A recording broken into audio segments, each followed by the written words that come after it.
Hi friends, I'm Polly, this is Sweet Peaches Nutrition, and today I'm going to share with you a recipe for Freezable Tofu Scramble.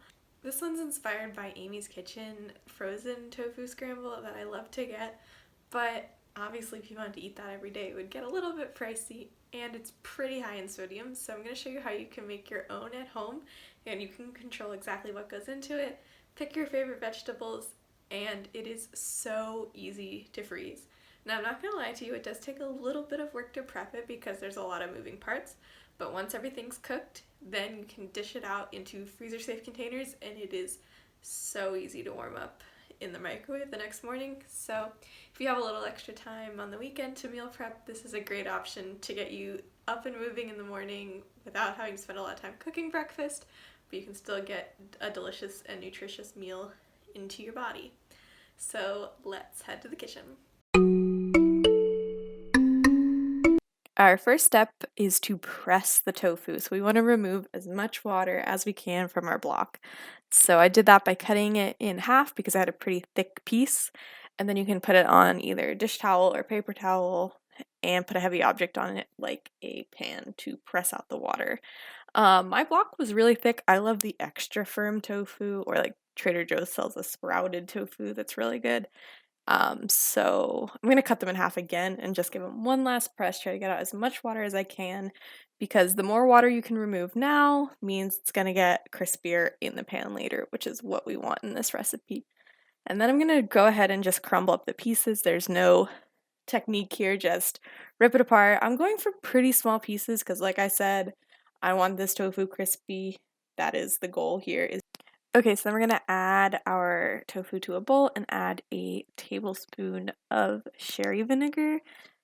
This gives it a really nice flavor without having to add too much liquid or an entire marinade to it. And then really we're going to get flavor from this Trader Joe's vegan chickenless seasoning. It's like a bouillon kind of flavoring, and it's going to give it a really nice spice, again, without having to add too much extra liquid, which will help with our crisp factor. And then you're just going to go ahead and mix it up to evenly coat the vinegar and the seasoning. Go ahead and adjust this to taste if you have a little bit more tofu. Doesn't seem like it's enough for you. It's very flexible.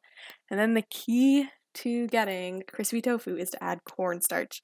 So cornstarch is going to, one, absorb up any extra liquid that we have in our bowl, and also when you fry cornstarch, it gets a nice crispy coating, and so that is really the key here.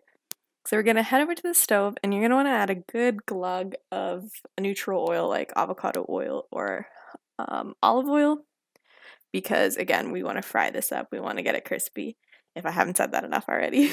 So they're going to add the tofu to the pan, and I'm just going to toss it to get it evenly coated and then spread it out into a nice thin layer so that as much of the tofu is touching the pan as possible. And then you're just going to leave it alone. Leave it alone and let it cook and let it get crispy. And here you can see we have really nice brown pieces. Again, you can break up the bigger pieces with your spatula if you want.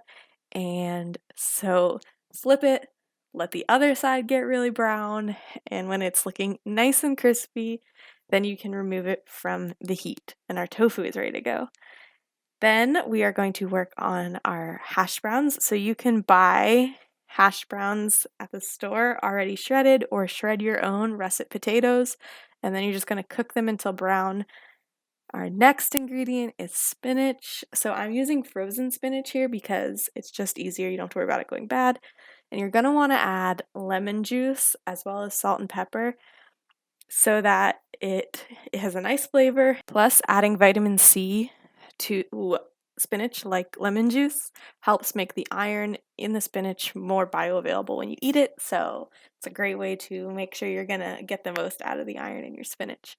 And then when that's done, we have all of our pieces assembled. So for the spinach, you're gonna want to put it in some paper towels or a nut milk bag if you have it, and squeeze out any extra liquid, because too much liquid is going to affect the freezing process. If you just want to eat this now, or if you're going to just put it in the fridge, you can skip that step, but I found that it really helped with the freezing to remove as much liquid as possible.